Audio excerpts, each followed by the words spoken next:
You're listening to Device, your monthly book club with a science-based twist. I am your host, Emily T. Griffiths, and in this episode, we're going to focus on Life as We Knew It by Susan Beth Pfeffer.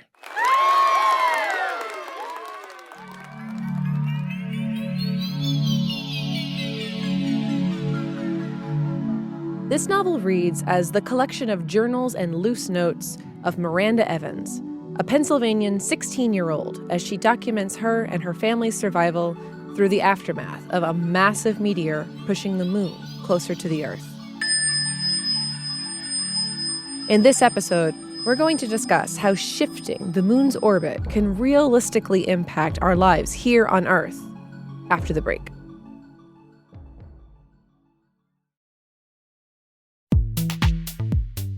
Device is supported by The Book Catapult, an independent bookstore located in the heart of San Diego's South Park neighborhood. The Book Catapult specializes in literary fiction, children's picture books, non-narrative fiction, and all of the books you didn't know you needed until you walked through the door. The bookstore serves people seeking a communal connection through the world of printed word in a fast-paced, increasingly insular society. Let The Book Catapult put a real book in your hands. More at thebookcatapult.com.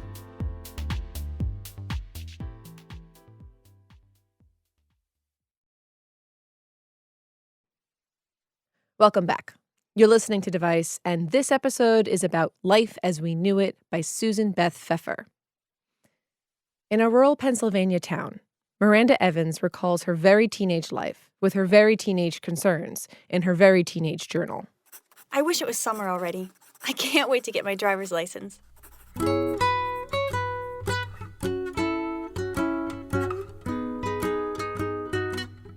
16-year-old Miranda lives at home with her mom. Mom gave me one of her famous "You shouldn't be so careless" lectures. Her baseball enthusiast younger brother, Johnny.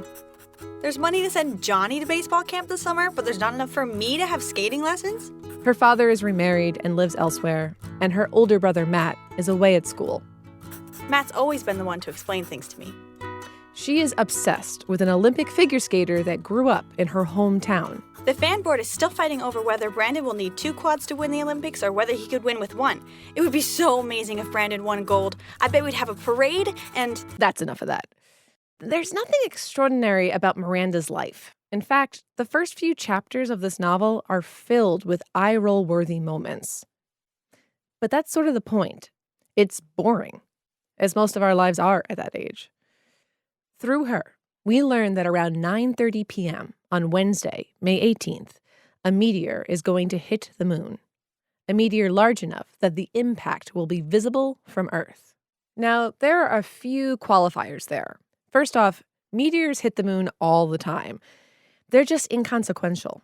The moon gets hit by about 2,800 kilograms of meteor material per day, which does sound like a lot.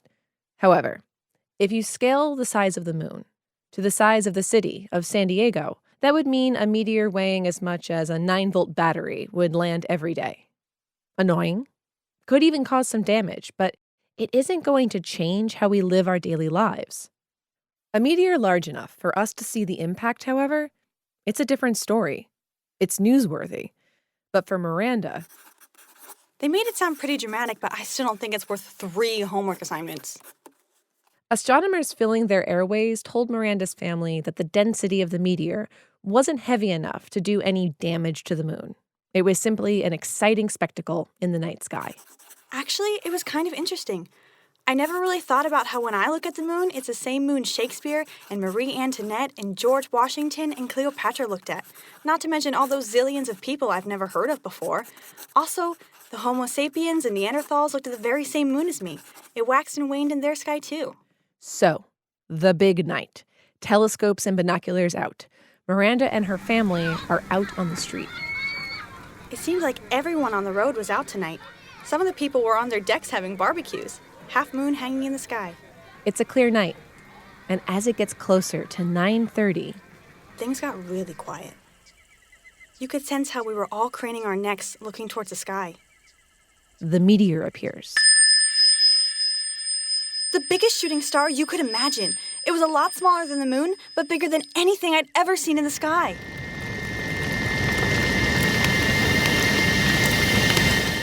then it hits. They don't hear anything from the ground, only their neighbors cheering in the road. Until they saw their moon change. The moon wasn't a half moon anymore. It was tilted and wrong and a 3/4 moon, and it got larger, way larger. Large like a moon rising on the horizon, only it wasn't rising. It was smack in the middle of the sky. Way too big, way too visible. Soon they realized their phones were out of service. The internet was down. And this small rural town in Pennsylvania, which got its news from New York City, lost cable. They only got the local news feed. Miranda, her mother, and her brother Johnny watched the news. At first, they didn't seem to know much more than we did. The moon got hit like we'd been told it would, only something had been miscalculated. Reports started coming in that the density of the meteor was greater than models had predicted, which stood out to me. I mean, we know the masses of some asteroids in the asteroid belt. That's roughly 300 million miles away. And ever so often, there's a story in the news about a distant planet in a galaxy far, far away that has Earth-like properties. How could scientists miscalculate the density of a meteor that's coming so close to the Earth? So, getting the mass of an object that doesn't have anything orbiting it is actually incredibly difficult. This is Dr. Lisa Will, Professor of Physics and Astronomy at San Diego City College. I'm also the resident astronomer at the Fleet Science Center and the co-founder of Astronomy on Tap San Diego. At the Sky Tonight at the Fleet Science Center, Dr. Will takes you through what you can expect to see on a San Diegan clear night every month, which, outside of May gray and June gloom, we tend to have a lot of. Yeah, mass can be difficult. I can hear some of you out there shouting, mass isn't the same as density, which is true, but you need the mass of an object to calculate its density. You need to know what an object is made of and how big it is to know how dense it is. For planets and other solar systems, we get their masses by looking at their gravitational tug on the star that they're orbiting. And so that allows us to back out the mass. But we have a hard time finding out the masses of objects unless we know something in particular about them. Like whether or not they have their own moon. Which is why we didn't really know how low mass Pluto was until its largest moon, Charon, was discovered in the late 1970s. So over 40 years after Pluto had been discovered. And that's why, Pluto had some issues. Okay, but still, we know the composition of different meteors during meteor showers. For example, during the Perseid shower in August, the night sky can be filled with neon green, purple, pink, orange, and white meteors. That's because the meteors contain magnesium, iron, calcium, sodium, and silicon. How do we know what these passing meteors are made of? Researchers can look at a meteor's infrared reflectance spectrum. The interesting thing about that is that's how we identify things out in the cosmos, because every atom, every molecule, everything that we look at has a unique spectra. Joining Lisa and I is Professor Shane Haggard. I am a chemistry and analytical chemistry professor at San Diego City College. Along with a background in chemistry, I have a background in chemical engineering and emergency medicine with about 15 years experience in the field as a paramedic, and looking forward to talking about some science and being a little geeky today. Scientists can only look at the surface of passing meteors. So we could look at this asteroid, or they could look at it and say, hey, it's got this particular spectra, so it's probably made of carbon or silica or this or that, and not ever really see that maybe the inside is solid iron, because they didn't see that signature fingerprint that you would see for iron or something even heavier. So that's how we can actually go, oh, that star or that nebula or that is made out of this, because we see that fingerprint, which is very cool science. Okay, a density miscalculation is feasible. However, So something large enough to actually move the moon probably would have broken up the moon at least somewhat. But, for the purpose of the book, just nudging it further, yeah, that's good enough.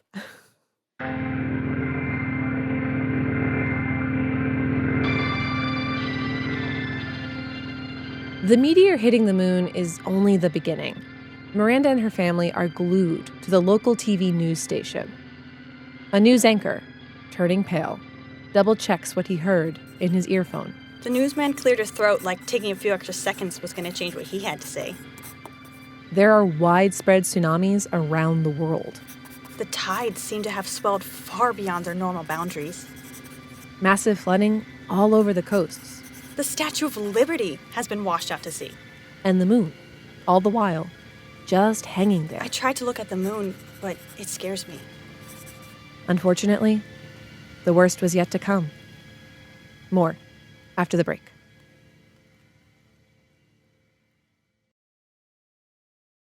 This KPBS podcast is supported by Rogers Behavioral Health, providing psychiatrist-led treatment for those struggling with mental health. Programs available for children, teens, and adults in San Diego. Now accepting admissions. More at rogersbh.org. Additional support comes from listeners like you.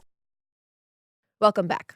You're listening to Device, and in this episode, we're discussing Life as We Knew It by Susan Beth Pfeffer. I feel like it should have been a dream. In this novel, Miranda Evans keeps a diary before and after the moon is pushed closer to the Earth. Like maybe I'm still dreaming, and when I wake up, none of it will have happened. However, she and her family endure as the physical world transforms around them. Apocalyptic novels tend to have mankind at the center of how civilization falls into chaos. Pfeffer imagines a world changing by means outside of our influence, which, historically, is how the world has changed. The immediate fallout from the meteor's impact with the moon is terrifying. Reports come in that tides have washed away most of the coasts. So the weirdest thing about tides is that you have 2 high tides and 2 low tides each day. Dr. Lisa Will again. The way tides work is that the tides are due to a difference in gravitational force felt on 2 different sides of an object. If the moon got closer, the tides would become more extreme because the gravitational effect would be stronger on both of those points. In this novel, the massive tidal shifts left countless people dead or injured. The tides seem to have been pulled back from the East Coast, but now they're saying the Pacific is being affected also. The effect was worldwide. Somehow I'd forgotten there were other countries that we share the moon with. Miranda's mother snaps into action, and the Evans family stocks up on supplies. Canned food, dried goods, candles, powdered milk, juice, water bottles, cat food, seed flats, first aid, toiletries, vitamins, and warm clothes when it was about to be summer. Mom got this scary, I just had a brilliant idea look, and then asked if they had any thermal underwear. I practically died of embarrassment. The days pass and turn into weeks, which stretch into months. Storms continue. The electricity flickers on and off. Miranda's brother, Matt, comes back from college and starts chopping wood in their backyard. Gas is $9 a gallon and rising. Near constant earthquakes are reported. And so, volcanic activity, geological activity like earthquakes, that actually would be very likely if the moon's tidal effect on the Earth got stronger. Think of it as the ice skater problem. Fitting, as Miranda is an ice skating fan. If a skater wants to increase their speed during a spin, they move their hands closer to their body. The moon and the Earth are connected by gravity. So if you think of the moon as being your hand, Your body as the Earth.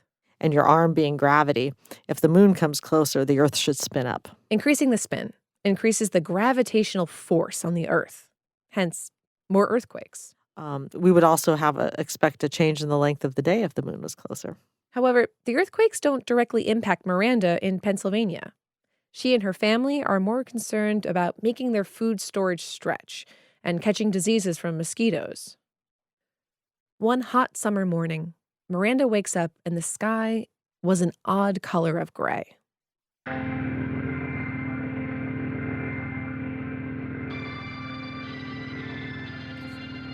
From what we heard on the radio, there are dormant volcanoes erupting everywhere.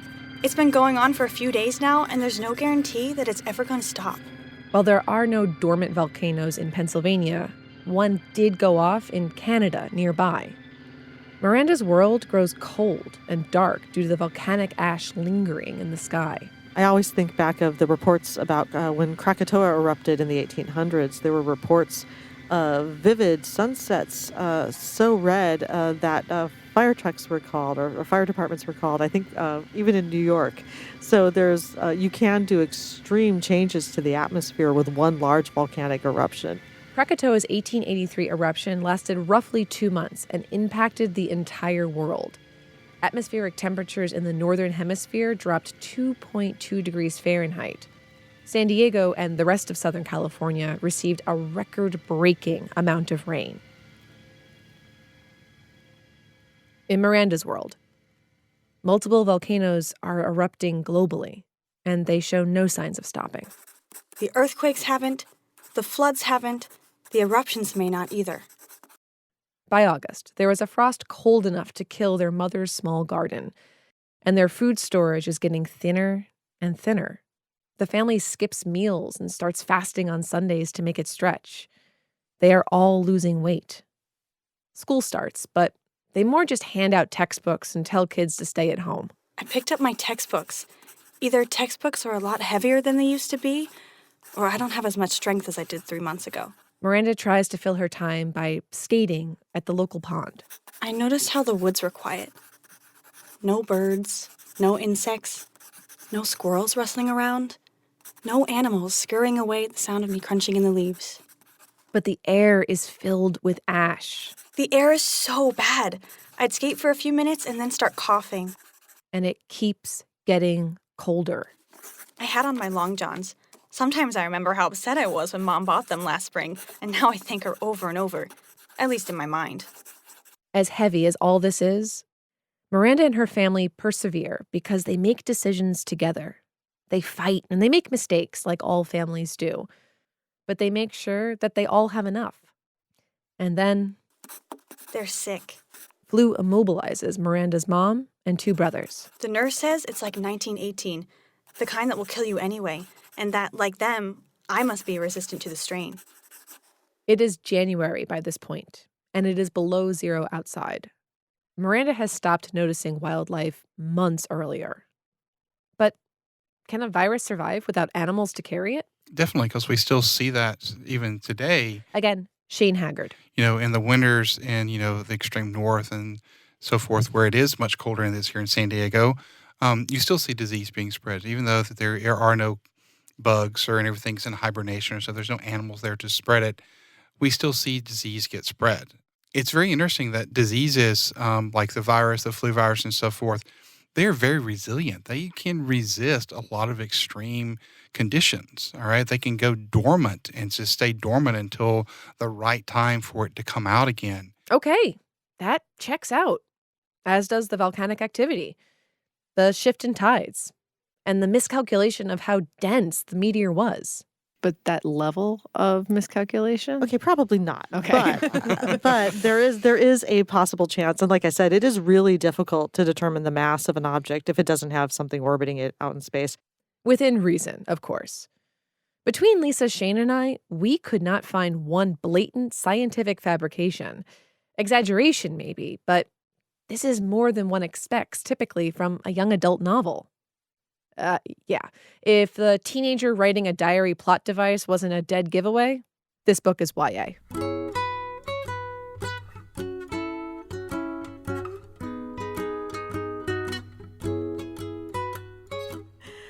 So I have to admit, when I read books, I try to allow myself to just enjoy the magic, as opposed to pick out too many of the nitpicky scientific details. What I actually did appreciate about this one is that every event, whether or not there was some dramatic spin to it or not, was something plausible. Can something hit the moon? Yes. Could the moon going into a different orbit disrupt the tides? Yes. Could that drive volcanism, geological activity? Yes. So the extremes, maybe not, but we tend not to write about boring things. We tend not want to read about things that don't have dramatic tension.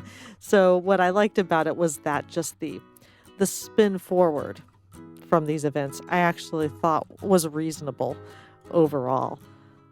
I don't think the author, I think the author has even admitted they didn't do much research. They didn't try to get that. Oh, really? Yeah, they didn't want to get that bogged down by the scientific details when they wanted to tell the story of what was happening to this family.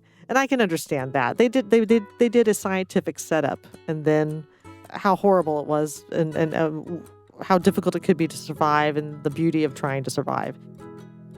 My feelings exactly. There are so many, too many, post-apocalyptic stories about zombies or pestilence or nuclear war or whatever. They try too hard. They take such unrealistic leaps into technology or plague that it can feel too, well, pulpy. Few of them talk about the daily reality of starvation, of skipping a meal because your younger brother needs it more, or making sure that your mother doesn't skip too many for the same reason. Life as we knew it has one catastrophe after another, but it stays within the bounds of logic because it doesn't dive too deep. That structure fosters a story about Miranda Evans growing up and learning to make tough, bittersweet decisions. She and her family are stronger together.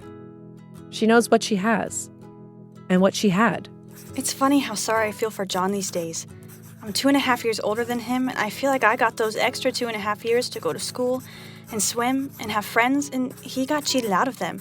And maybe he'll live 2.5 years longer than me, or 20 years, or 50, but he'll still never have those 2.5 years of normal life. It'll break your heart in the best way possible.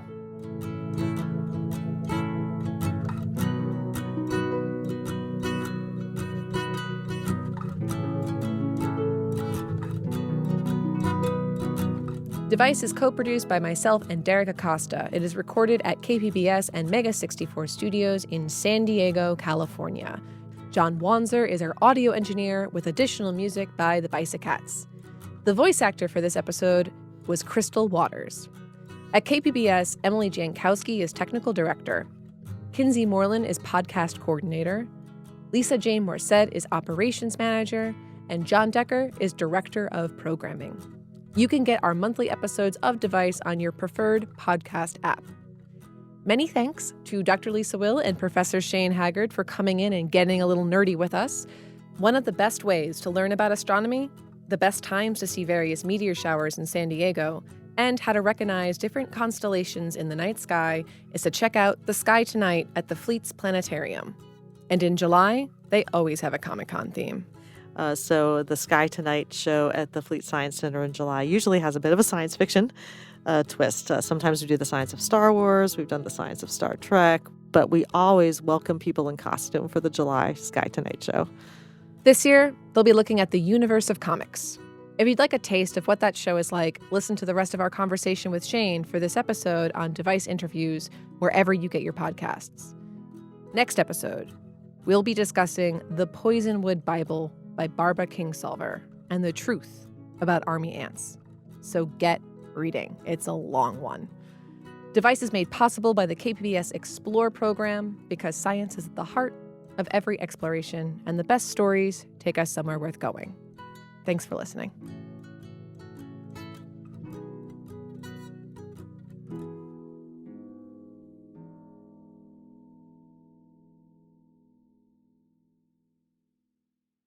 KPBS is leading a trip to the Channel Islands, and there are only 6 cabins left. Last chance to join fellow KPBS members and Nan Sturman, host and producer of A Growing Passion. For more information, visit kpbs.org/Channel Islands.